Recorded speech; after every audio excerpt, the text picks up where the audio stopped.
तो आज का अपना टॉपिक है पाल वंश। देखो, पाल वंश की बात करें तो सबसे पहले स्थापना की बात करते हैं कि पाल वंश की स्थापना कब, किसने और कहाँ पर की। तो स्थापना में सबसे पहले बात करें तो 750 ईस्वी में व्यक्ति का नाम आता है गोपाल, जिसने बंगाल के आसपास वाले क्षेत्रों में एक वंश को स्थापित किया जिसे क्या कहा गया, पाल वंश। तो पाल वंश की स्थापना किसने की? गोपाल ने। देखो, वैसे साधारण रूप से ये तो वैसे ही याद हो जाएगा कि पाल का मतलब पालना है। किसको पालना है? गो मतलब गाय को पालना है। तो पाल वंश की स्थापना किसने की? गोपाल ने की। कहाँ पर की थी? बंगाल। फिर पाल वंश का सबसे प्रतापी शासक कौन हुआ? धर्मपाल। कि पाल वंश में जितने भी शासक हुए उनमें सबसे शक्तिशाली जो शासक हुआ उसका क्या नाम था? धर्मपाल। उसने क्या किया? उसने अपना जो शासन है वो कन्नौज तक विस्तृत किया, कि कन्नौज उत्तर प्रदेश में पड़ता है। और धर्मपाल जो था उसने अपना जो शासन था वो कन्नौज के आसपास वाले क्षेत्रों तक विस्तृत कर दिया। फिर त्रिकोणात्मक संघर्ष की बात करें कि त्रिकोण क्या, आखिर त्रिकोणात्मक संघर्ष की शुरुआत किस किस के मध्य में हुई? तो देखो, 3 वंश आते हैं। सबसे पहले गुर्जर प्रतिहार, पाल वंश और राष्ट्रकूट वंश। ये तीनों वंशों के मध्य में संघर्ष चला। संघर्ष किसको लेकर के चला? तो देखो, उत्तर प्रदेश में आपको कन्नौज दिखाई दे रहा है, तो उत्तर प्रदेश में जो कन्नौज है उसको लेकर के संघर्ष चला। गुर्जर प्रतिहार कहाँ के थे?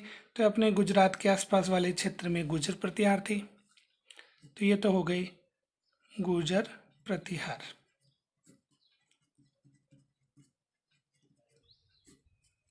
और अपने महाराष्ट्र के आसपास वाले क्षेत्र में कौन थे? राष्ट्रकूट।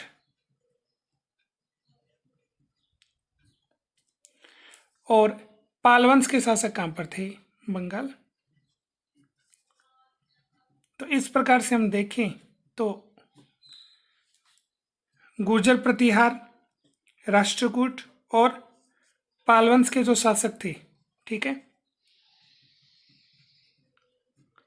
तो ये जो पाल वंश के शासक थे वो बंगाल में स्थित थे। तो इन तीनों के मध्य में संघर्ष चला। किसको? कन्नौज को लेकर के। गुर्जर प्रतिहार ये चाहते थे कि कन्नौज पर अपना अधिकार हो जाए, ऐसे राष्ट्रकूट, ऐसे ही पाल वंश के शासक चाहते थे कि कन्नौज पर उनका अधिकार हो जाए। तो इसे हम बोलते हैं त्रिकोणात्मक संघर्ष। और अंत में इस त्रिकोणात्मक संघर्ष में विजेता कौन हुआ? गुर्जर प्रतिहार वंश के शासक। तो अंतिम रूप से गुर्जर प्रतिहार के जो शासक थे उन्होंने कन्नौज पर अपना क्या कर लिया था? अधिकार कर लिया था। तो इसी प्रकार से हम बात कर रहे थे कि दूसरे जो शासक हुए गोपाल के बाद में वो कौन हुए थे? धर्मपाल। और धर्मपाल के बाद में अगले शासक बने देवपाल। तो देवपाल ने सबसे पहले अपनी राजधानी को परिवर्तित किया, पाटलिपुत्र से राजधानी कहाँ लेकर गए? बंगाल। इसके बाद में क्या हुआ? इनके शासनकाल में क्या हुआ? सुमात्रा। सुमात्रा कहाँ पर आता है? तो देखो, ये भारत है। भारत के आगे इधर की बात करें तो अन्य जो देश आते हैं, इंडोनेशिया, सुमात्रा, जावा, यहाँ पर ये दक्षिणी पूर्वी एशिया के जो देश हैं इनमें एक देश आता है सुमात्रा। तो सुमात्रा के जो राजा थे जिनका नाम था बालपुत्र देव। तो सुमात्रा के जो राजा थे बालपुत्र देव, उन्होंने एक दूत को किनके दरबार में भेजा था? देवपाल के दरबार में भेजा था। फिर देवपाल के शासन के पश्चात पाल वंश की जो शक्ति थी वो धीरे धीरे कमजोर होने लगी, निर्बल होने लगी। क्योंकि हम अच्छे से बात कर रहे थे, देखो तीनों में संघर्ष चला।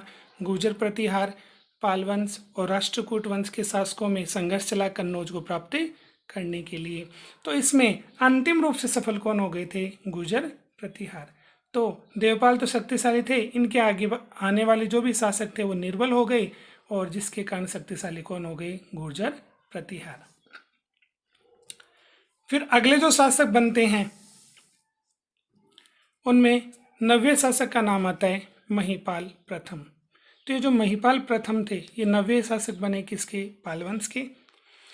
इनके समय में क्या हुआ? चोल वंश। चोल वंश की हम बात करें तो चोल वंश का जो शासक था जिसका नाम था राजेंद्र प्रथम। चोल वंश कहाँ पर है? तो वर्तमान अपने तमिलनाडु वाला जो क्षेत्र है वहाँ पर चोल वंश का शासन माना जाता है। तो चोल वंश के जो राजा थे राजेंद्र प्रथम, उन्होंने क्या किया, लगभग 1023 ईस्वी में गंगा के आसपास वाले जो क्षेत्र हैं उनको जीत लिया। तो इस प्रकार से पाल वंश की जो शक्ति थी वो कैसी हो गई, समाप्त हो गई। अब इसके कुछ हम उपलब्धियों की बात करें कि आखिर पाल वंश में किन किन चीज़ों का निर्माण हुआ और कौन से धर्म को मानने वाले थे। तो पाल वंश की सांस्कृतिक उपलब्धियों की हम बात करते हैं। सबसे पहले हम बात करें बौद्ध धर्म कि पाल वंश के जो शासक थे कौन से धर्म को मानने वाले थे, बौद्ध धर्म को मानने वाले थे। तो बौद्ध धर्म का प्रचार प्रसार इनके समय में हुआ और बौद्ध धर्म से संबंधित शिक्षा केंद्रों की क्या की गई, स्थापना कि शिक्षा केंद्र कि बौद्ध धर्म की शिक्षा प्रदान करने वाली केंद्र स्थापित किए गए। किसके माध्यम से, पाल वंश के शासकों के माध्यम से। और हम बात करें इसमें तो देखो नालंदा और विक्रमशिला, तो नालंदा और विक्रमशिला जो प्रसिद्ध महाविहारों को क्या दिया गया, संरक्षण दिया गया। तो नालंदा कहाँ पर पड़ता है, बिहार में, और विक्रमशिला कहाँ पर पड़ता है, बिहार में। तो नालंदा और विक्रमशिला ये उस समय विश्वविद्यालय हुआ करते थे और वहाँ पर बौद्ध शिक्षा प्रदान की जाती थी। तो नालंदा और विक्रमशिला जो विश्वविद्यालय थे वहाँ पर महाविहार, विहार किसको बोलते हैं, जहाँ पर बौद्ध भिक्षु रहते हैं, तो वहाँ पर जो विहार थे उनको सुरक्षा प्रदान की गई। किसके माध्यम से, पाल वंश के शासकों के माध्यम से। फिर पाल वंश की और बात करें तो पाल वंश के जो राजा हुआ करते थे वो कला में भी निपुण थे और इसके साथ साथ भवन निर्माण की जो कला है जिसको हम बोलते हैं वास्तुकला, ठीक है, उसका भी उन्हें अच्छा नॉलेज था। तो ये हमने पढ़ा कि पाल वंश और पाल वंश की सांस्कृतिक उपलब्धियाँ। पाल वंश के बारे में हम बात कर रहे हैं राष्ट्रकूट वंश। तो सबसे पहले हमें पता होना चाहिए क्या कि राष्ट्रकूट वंश की स्थापना किसने की, कहाँ पर की और कब की। तो स्थापना की बात करें तो 736 ईस्वी में, तो 736 ईस्वी में एक व्यक्ति का नाम आता है जिसको हम बोलते हैं दंती दुर्ग। तो ये जो दंती दुर्ग थे तो 736 ईस्वी में दंती दुर्ग ने क्या किया, वर्तमान जो महाराष्ट्र वाला जो क्षेत्र है, महाराष्ट्र कहाँ पर है, तो देखो ये उल्टे तीन में तो गुजरात वाला हिस्सा आता है, इसके नीचे जो यहाँ पर ये जो क्षेत्र है इसको हम क्या बोलते हैं, महाराष्ट्र वर्तमान में। तो इस क्षेत्र में इन्होंने क्या किया, राष्ट्रकूट वंश की क्या की, स्थापना की और अपनी राजधानी किसको बनाया, नासिक को बनाया।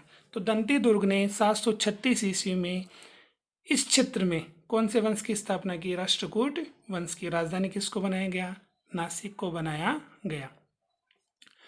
अब दंती दुर्ग ने क्या किया, ये जो यहाँ पर राष्ट्रकूट वंश की इन्होंने स्थापना की तो यहाँ पर पहले किसका अधिकार था, वातापी। तो चालुक्यों की दो शाखाएं, एक तो कल्याणी के चालुक्य और दूसरे वातापी के चालुक्य। दंती दुर्ग ने क्या किया, वातापी के चालुक्य, तो चालुक्यों की दो शाखाएं हैं, एक कल्याणी के चालुक्य दूसरे वातापी के चालुक्य। तो यहाँ पर पहले चालुक्यों का शासन था और दंती दुर्ग ने इन वातापी के चालुक्यों को हरा करके, ठीक है, यहाँ पर राष्ट्रकूट वंश की क्या कर दी, स्थापना कर दी। और ये वातापी का चालुक्य शासक कौन था जिसको दंती दुर्ग ने हराया, तो उनका नाम आता है कीर्तिवर्मा द्वितीय। तो दंती दुर्ग ने वातापी चालुक्य जो शासक था जिसका नाम था कीर्तिवर्मा द्वितीय, उसको पराजित कर दिया और राष्ट्रकूट वंश की क्या की, स्थापना की। दंती दुर्ग के बाद में आगे हम देखते हैं कृष्ण प्रथम। तो अगले जो शासक आए कृष्ण प्रथम ने एलोरा में भगवान शिव का एक मंदिर बनाया जिसको नाम दिया गया कैलाशनाथ मंदिर। उसके बाद में देखो कृष्ण प्रथम के बाद में अगले शासक आ जाते हैं ध्रुव। ध्रुव जो थे उन्होंने क्या किया, गुर्जर प्रतिहार शासक, तो गुर्जर प्रतिहार जो शासक थे जिनका नाम था वत्सराज, इनको क्या कर दिया, पराजित। इसका मतलब कि जो ध्रुव थे वो शक्तिशाली थे और उनके समय में गुर्जर प्रतिहार शासक वत्सराज की क्या हुई थी, हार हुई थी। ध्रुव के बाद में आगे हम बात करें तो देखो गोविंद तृतीय। तो इस वंश के शासक गोविंद तृतीय ने क्या किया, गुर्जर प्रतिहार शासक नागभट्ट द्वितीय और पाल शासक धर्मपाल को क्या कर दिया, पराजित किया। तो कहने का मतलब कि गोविंद तृतीय जो थे वो और भी ज़्यादा शक्तिशाली थे। उन्होंने तीनों के मध्य में जो संघर्ष चल रहा था कन्नौज को लेकर के, किसमें, एक तो पाल वंश में, दूसरा गुर्जर प्रतिहार में और तीसरा राष्ट्रकूट में। तो यहाँ के जो शासक थे, राष्ट्रकूट वंश के जो शासक थे गोविंद तृतीय, उन्होंने इन दोनों को हरा दिया। किसको हरा दिया? पाल वंश का जो शासक था धर्मपाल को भी हरा दिया, और गुर्जर प्रतिहार जो शासक था नागभट्ट द्वितीय, उसको भी हरा दिया। और इनके समय में जो राष्ट्रकूट वंश का जो शासन था वो कहाँ तक फैल गया? कांची तक फैल गया। गोविंद तृतीय के बाद में आगे हम बात करें अमोघ वर्ष। तो गोविंद तृतीय के बाद में आते हैं अमोघ वर्ष। अमोघ वर्ष एक शांतिप्रिय शासक थे, इनको युद्ध से कोई लेना देना नहीं था, तो शांतिप्रिय शासक रहे। इन्होंने अपनी सीमाओं के विस्तार में जोर नहीं लगाया। इन्होंने एक परिवर्तन किया और वो था राजधानी परिवर्तन। तो देखो, इससे पहले राष्ट्रकूट वंश की राजधानी कौन सी थी? नासिक, जो किसने बनाई थी? दंती दुर्ग ने। तो यहाँ पर जो अमोघ वर्ष आए, उन्होंने राजधानी को परिवर्तित किया। तो नासिक के स्थान पर इन्होंने राजधानी किसको बनाया? मान्य खेत या माल खेड़ को। फिर अमोघ वर्ष के बाद में आगे आते हैं कृष्ण। तो अमोघ वर्ष के बाद में आगे आते हैं कर्क द्वितीय। तो कर्क जो द्वितीय थे उसकी बात करें तो कल्याणी के चालुक्य, देखो दूसरी शाखा आ गई किसकी? चालुक्यों की। एक वातापी के, दूसरे कल्याणी के। ये जो कल्याणी के चालुक्य थे, इन्होंने राष्ट्रकूट वंश की शक्ति को क्या कर दिया? समाप्त कर दिया, बिल्कुल कम कर दिया। तो कल्याणी के चालुक्य शासक तैलप, तो कल्याणी का जो चालुक्य शासक तैलप था, उसने 973 ईस्वी में राष्ट्रकूट शासक कर्क द्वितीय को क्या कर दिया? पराजित कर इनकी जो राजधानी थी, वो राजधानी कौन सी थी? मन्यखेत या मालखेड़, उस पर क्या कर लिया? अपना अधिकार कर लिया। तो कहने का मतलब कि कल्याणी का जो चालुक्य शासक था जिसका नाम था तैलप, उस तैलप ने 973 ईस्वी में कर्क द्वितीय जो शासक था राष्ट्रकूट वंश का, उसको हरा करके, ठीक है, उनकी राजधानी छीन ली। तो इस प्रकार से राष्ट्रकूट वंश के जो शासक थे उनका अधिकार वहाँ से समाप्त हो गया। आगे हम पढ़ रहे हैं इनकी सांस्कृतिक उपलब्धियां, कि आखिर राष्ट्रकूट वंश में क्या क्या हुआ। तो सबसे पहले हम बात करते हैं वैदिक धर्म के ये क्या थे? अनुयायी। तो जैसे वैदिक धर्म की बात आते ही हमें याद आता है, तो हम पढ़ रहे हैं सांस्कृतिक उपलब्धियां। तो वैदिक धर्म को मानने वाले थे, हिंदू धर्म को मानने वाले थे, वेदों में इनका विश्वास था। संस्कृत और कन्नड़ भाषा का जो विकास हुआ वो राष्ट्रकूट वंश के शासकों के माध्यम से किया गया। फिर राष्ट्रकूट वंश के शासकों को बल्लहरा या बल्लराज किसने कहा? अरब। तो अरब प्रदेश के जो लोग थे वो राष्ट्रकूट वंश के जो शासक थे उनको बल्लहरा बोलते थे या बल्लराज बोलते थे। तो इस प्रकार से हमने पढ़ा राष्ट्रकूट वंश, इसकी स्थापना कब हुई, कौन कौन से इनमें शासक हुए मुख्य रूप से, और इनकी सांस्कृतिक उपलब्धियां। तो देखो, पाल वंश को पढ़ने के बाद में हमने पढ़ा राष्ट्रकूट वंश। राष्ट्रकूट वंश को पढ़ने के बाद में आगे हम पढ़ रहे हैं गुर्जर प्रतिहार वंश। अगला अपना टॉपिक है गुर्जर प्रतिहार वंश। तो गुर्जर प्रतिहार वंश की स्थापना किसने की? नागभट्ट प्रथम ने। नागभट्ट प्रथम ने कहाँ पर गुर्जर प्रतिहार वंश की स्थापना की? गुजरात में। तो पहले देखो, ये प्रतिहार वंश था, ठीक है। तो प्रतिहार वंश का जो व्यक्ति था नागभट्ट प्रथम, इसने गुजरात जो प्रदेश है या गुर्जर जो प्रदेश है, इस प्रदेश में एक नए वंश की स्थापना की, और गुर्जर प्रदेश के स्वामी होने के कारण, गुजरात प्रदेश के स्वामी होने के कारण इन प्रतिहारों को क्या कहा गया? गुर्जर प्रतिहार। तो 725 ईस्वी में नागभट्ट प्रथम ने गुजरात में गुर्जर प्रतिहार वंश की क्या की? स्थापना की। तो नागभट्ट प्रथम के बाद में अगले जो शासक आए उनका नाम था वत्सराज। तो वत्सराज जो शासक थे, इनके समय में क्या हुआ? तो वत्सराज इस वंश का प्रथम शासक था जिसने कौन सी उपाधि धारण की? सम्राट।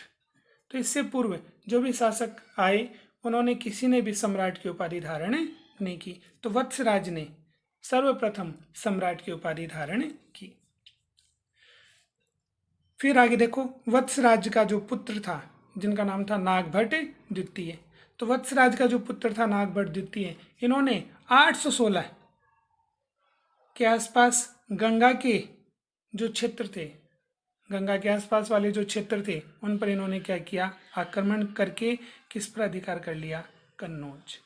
तो हम पढ़ रहे थे देखो कि पाल वंश, राष्ट्रकूट वंश और गुर्जर प्रतिहार वंश, इनमें संघर्ष चला किसको प्राप्त करने का, कन्नौज को प्राप्त करने का। क्यों? क्योंकि कन्नौज के जो भी शासक थे इनके समय में वो आलसी थे, वो कमजोर शासक थे।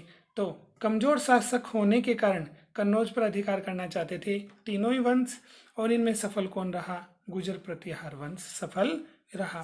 तो नागभट्ट द्वितीय ने क्या किया, ये जो त्रिकोणात्मक संघर्ष चल रहा था उस संघर्ष को इन्होंने समाप्त कर दिया और कन्नौज पर अपना अधिकार कर लिया। तो भोज प्रथम जो थे वो अगले शासक आए किसके बाद में, नागभट्ट द्वितीय के बाद में, और इनको मिहिर भोज के नाम से भी जाना जाता है। और गुर्जर प्रतिहार वंश में ये सबसे शक्तिशाली शासक हुए। इनके समय में क्या हुआ, एक यात्री आया, कहाँ से आया, अरब क्षेत्र से। तो अरब क्षेत्र से एक यात्री आया जिसका क्या नाम था, सुलेमान। तो महेंद्रपाल ने राजशेखर को संरक्षण दे रखा था, और ये जो राजशेखर थे इन्होंने एक ग्रंथ लिखा, एक रचना लिखी जिसका नाम था कर्पूर मंजरी। महेंद्रपाल के बाद में कई शासक हुए, लेकिन हम उनमें बात, महेंद्रपाल के बाद में कई शासक हुए लेकिन उनकी हम बात नहीं करेंगे, जैसे महिपाल है, ठीक है। अगले शासक की हम बात करते हैं कि इन्हीं के वंश में एक शासक हुए जिनका नाम था राज्यपाल। तो महमूद गजनवी, ये महमूद गजनवी जो था उसने भारत पर कितने आक्रमण किए, 17 आक्रमण किए। गजनी प्रदेश का ये रहने वाला था और इसने भारत पर 17 आक्रमण किए। इसका उद्देश्य क्या था कि भारत पर आक्रमण करके क्या प्राप्त करना, धन प्राप्त करना। तो महमूद गजनवी ने 1025 ईस्वी में गुजरात में प्रसिद्ध सोमनाथ मंदिर को भी ध्वस्त कर दिया, तोड़ दिया। तो महमूद गजनवी के समय कन्नौज का जो शासक था वो कौन था, राज्यपाल। अब जब राज्यपाल को पता लगा कि महमूद गजनवी ने, ठीक है, आक्रमण कर दिया किस पर, कन्नौज पर, तो वो डर गया और डर से उसने क्या कर दी, राजगद्दी छोड़ दी। और बाद में उसने महमूद गजनवी की क्या प्राप्त कर ली, अधीनता। अब राज्यपाल जो था वो राजपूत था और उसने महमूद गजनवी की अधीनता प्राप्त कर ली, अधीनता स्वीकार कर ली। तो ये जो स्थिति थी वो अन्य राजपूत सरदारों को सहन नहीं हुआ। उन्हें गुस्सा आया क्या कि राजपूत ने किस प्रकार इसकी अधीनता स्वीकार कर ली। तो इससे परेशान होकर इसके सामंतों ने राज्यपाल की क्या कर दी, हत्या कर दी। राज्यपाल के बाद में इस वंश का जो अंतिम शासक हुआ उसका नाम था यशपाल। तो इस वीडियो में हमने पढ़ा मुख्य रूप से 3 टॉपिक, एक पाल वंश, दूसरा राष्ट्रकूट वंश और तीसरा गुर्जर प्रतिहार वंश। और इन तीनों में संघर्ष चला किसको प्राप्त करने का, कन्नौज को प्राप्त करने का।